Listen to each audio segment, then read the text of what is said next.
Hi guys! So guys, pumunta kami sa store at nakita namin na nag-sell yung store guys ng 18 kilos na rice, jasmine rice. Ayan, scented jasmine rice. At nag-sell sila guys. Kaya bumili kami ng, hindi namin pinalipas ang panahon, bumili kami ng 2 sako. Ayan, tag 24.88 na lang ang isa guys, ang isang sako. Ayan, so bumili kami ng 2 sako para mayroon na kaming rice sa winter.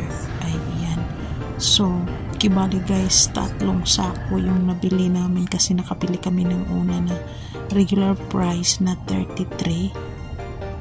So ang presyo nito ng regular guys is 33 base.